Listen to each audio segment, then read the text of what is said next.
Okay, hey, what's up, guys? So, a quick disclaimer before the actual video begins.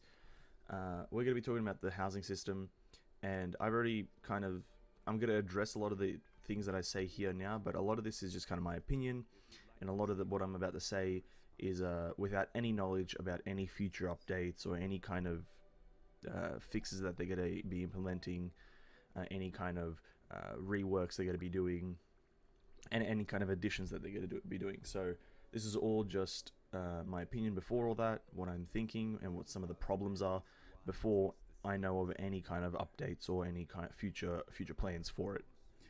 So let's get into it. Okay, so let's talk about this, right? I've been doing the housing system since the start of the patch. I've been doing it every day as much as possible, and to pretty much show that I've pretty much been putting up in as much effort as possible. My house is wait, where is it? How do you bring it up? How do you bring up the total? God damn it. So I'm level 8, I'm pretty sure, or 7. Which one? Which level am I? Let me just check. Level 7, almost level 8, probably level 8 by tomorrow or the day after. And here's my adeptal energy, 19,000, almost the cap. I've almost capped my adeptal energy in terms of how much coins I can receive. So I've been putting a lot of effort into this. So I feel like I've got a good, strong grasp on some of the concepts, some of the things that they've done, and some of the problems that they've done or they've implemented with this. And there's so many reasons that I can think of to why they've implemented it, but I don't think it's valid enough to warrant this level of it. But let's get into that in just a second. Again, I've put a lot of effort into this. I've got the third island of the Misty Peaks, or whatever you want to call them. The Emerald Peaks, I think they're called. You know, I've got a decent amount of land, you know. Property looks nice. I've got a bunch of stuff. It's all placed just to use it. And obviously not a lot of it's placed to look good. This one's, you know, it's all placed. That's what I'm trying to get across, is that it's all placed. Just so everyone knows that this is what I've done. And I'm pretty deep into it. I know what I'm talking about. I feel as though I know what I'm talking about when it comes to this. So we'll get into it right now. Okay, so here's the first issue I've got. You see how I've got the third island. I've got the third area unlocked of my Emerald Peaks here. And for this third area, it's split into two again. So if we go into the placement menu, you've got one area up top. Oops, pardon me. You got one area up top here, which is decently sized, not too small. And then you've got one area down bottom, similar to the area down here. It was this one. You have this kind of island here, and then you have this island here. Very similar.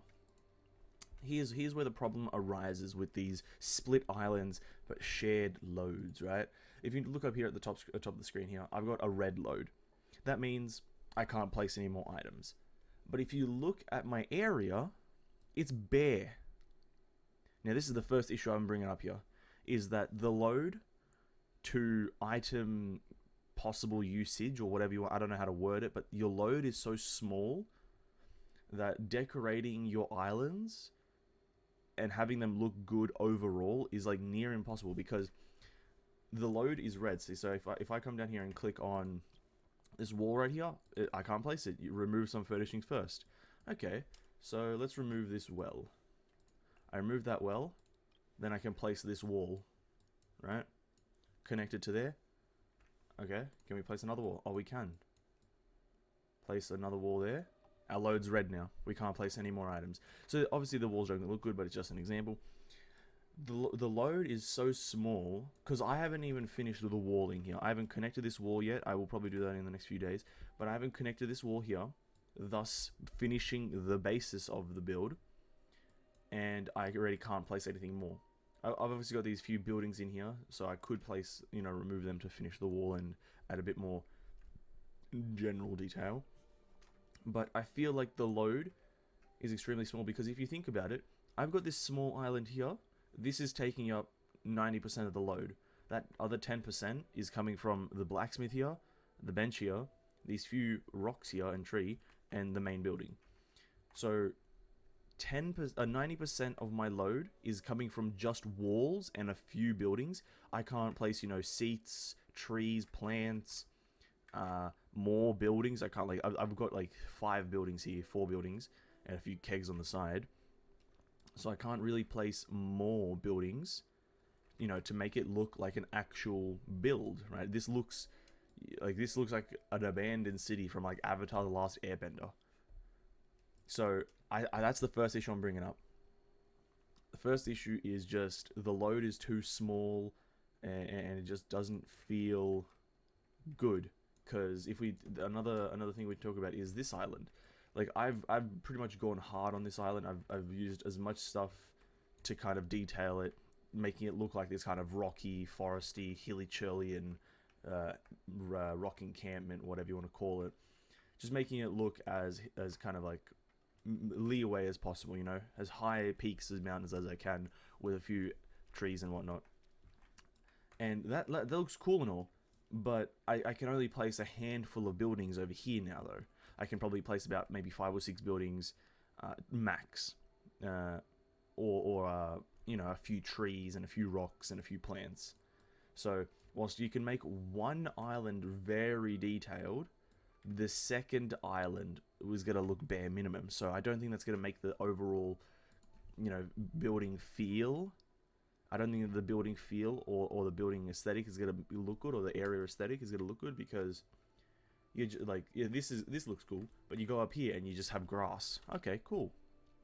So overall, you know, that's the main that's my first problem, and that's my main problem with it, is that the load is kind of too small. If they kind of upped it a bit more, and you know, I think one of the problems, obviously this is the problem that I'm talking about, but one of the solutions, or one of the kind of reasons why they would have done this, is because, you know, if you could place infinite amounts of items, quote unquote infinite, until you have no more area to put them in. If you could do that, obviously it could overload their servers, because they have quite a lot of people playing the game. I don't think that's a valid enough reason. Just get bigger servers. I don't know if that's I don't even know if that's how it works, but I don't feel like that's a valid enough reason to have, like, you know, oh, we don't have strong enough servers or big enough servers for it. I feel like if you're going to have a housing system, you should be able to compensate for using almost 100% of the area. You know, I like, every player should be able to use 100 to almost 100% of the area if you're going to have a housing system. Because currently, I've, like, out of all 3 of my areas, I probably have a coverage of about 50%, maybe. So that's the first problem. We'll get into the next one. Okay, so second problem. And this one's a bit more to the... is catered towards people who like designing and like building and kind of detailing areas. This problem is kind of more catered to that kind of style and that kind of mentality. So here I've just got a bunch of items placed down, like, willy-nilly, not really caring in the world, just because I want to place them down. And so if we come down to these statues, when you click on the statues, there, if you see the blue box here, it's pretty much flush. It's flush with the outline of it, right? Because it's square, and because it doesn't stick out anywhere, it makes sense that it's flush with the thing, and so you can line it up, symmetricalize it, whatever you want to call it, you know, line it up, put it there, snaps to it, boom, right? Looks good. So that makes sense. What doesn't make sense to me is, and I think this is a problem when you try to get into the more detailed stuff, is this spotted plant here. So it's not flush with the actual pot itself, or the stone structure itself. It's actually flush, not really, actually, kind of sticks out even there. But the blue box follows a bit more the outline of the actual tree itself. Now, I understand why they did that, but if we take off snapping here, if we take off furniture snapping, it kind of is difficult, because what about if you wanted it like that, you know, because this still looks good. I don't see a problem with this. I don't see a single problem with it being like that. Obviously, that looks still equally as good, or maybe slightly worse or better, depending on how you like it. But this right here, like, the pot, nothing is touching each other. Nothing is actually touching each other.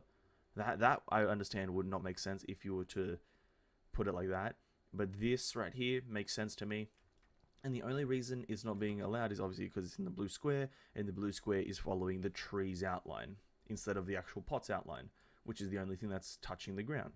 Now, I I don't know if there's any easy solution for this. I don't know if there is a possible solution for this because I don't really know how, uh, collision works in terms of the code and whatnot. But I feel as though it wouldn't be too difficult to make it so if you can put it there, as soon as it collides, it's no longer allowed to be placed, right? So you can place it anywhere as close as possible, but as soon as it collides with something, you can't place it anymore.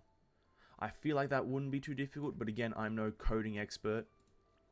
Well, that's not really my kind of area of expertise. Again, see, this is another example of the wall being, or the thing being good. It follows the outline of the wall. It can be placed very flush-like. I didn't mean to take it. You can place it like this. You have a little, snapping, but you can place it there. It snaps to it, and it looks flush. It looks nice. It looks good, right? That looks nice. So a lot of the buildings have it at a minor level. You can look here. It has this little overhang here, but I think for the buildings, you can actually place stuff there. Or maybe not. Okay, listening wall. No, I guess not. You can't. So that's, again, what about if you wanted to put up some boxes here to make it look like that's a kind of a working person's house? He has like some materials out back, So a lot of the buildings, some of the buildings, sorry, have that. Most of the buildings that actually are kind of a bit more detailed with overhangs and front doors and these little things here. These buildings obviously here have this. I think you can actually place things here. I'm not too sure though. Let me just grab this plant thing. No, you can't. So I think that's a problem. I genuinely think that's a problem when it comes to actually like designing and wanting to make good looking things, is not being able to place things as close as possible to a certain object. Because I feel like, putting statues here, let's say you want to put those dog statues, you want to put this building somewhere and you want to just put these two dog statues here. I feel like that would look quite nice. I would probably do that when I use this building. And I would like to do that like that, but because of the hitbox of the actual thing being here, you can't. So I think that's definitely an issue, and I would like to see that a possible fix for that. But obviously you can't have it all. There's just one more example that I'd like to show, and it's indoors. So let me just quickly skedaddle in there. Okay, so we're indoors now. And the example that I wanted to show was of a certain table, this table right here. Let me just take this table and I'll kind of bring it out to the main area. So this is my indoors, and I'll have a showcase of my indoor area and all my outdoor area later on in the future when it's a bit more done. But here's what I mean. This table right here. This is, what's it called rather? Let me just check what it's called. It's a northern birch folding counter. So it's a counter. So it's pretty much something that would be in a bar. So you don't expect it to be, you don't expect much from it. So it's just meant to be there to look like a counter. But here's where my problem arises. I think, okay, that's a set, so I won't touch that, sorry. Let me just grab one of my chairs over here. That's a set, but that's fine. Here's where my problem arises. You can't actually place anything here. You can't place a chair here. And obviously it's a counter, so you wouldn't be sitting. But still, if you wanted to maybe use this as a table, because it's quite a nice shape for a table, you can't use it. Now, obviously, again, the reason for that comes from this massive blue area here for no real reason. This massive blue area, you can make that flush with it because you have the other things that are flush with it. If you think about the L-shaped walls that I showed earlier, those are flush with the actual wall. The blue line is flush with the wall there. But for some reason, for that L-shaped table, they're not flush. So it's a bit of a weird. It's a bit weird what they've done. I'll definitely say that. And so that's my main issue. Not really much else indoors that does that. The indoor stuff is usually quite nice to place and behaves quite well. A lot of stuff can be placed over each other and near each other, and not many shapes and whatnot really kind of take over and kind of mess with each other. It is mainly that table, you know, that kind of messes with it. This one also messes with it. I don't think you can actually place anything in there. Kind of makes no sense either, because I think that's an actual table, like a conference table, a pine reception table. So like you're meant to be able to put chairs there. So I'm kind of confused about it. I don't think the chairs are meant to go on the outside, but whatever. That's another example of the blue, I'm gonna call it the blue hitbox not working properly. I don't think that's working properly, or I don't think that's working as it should be.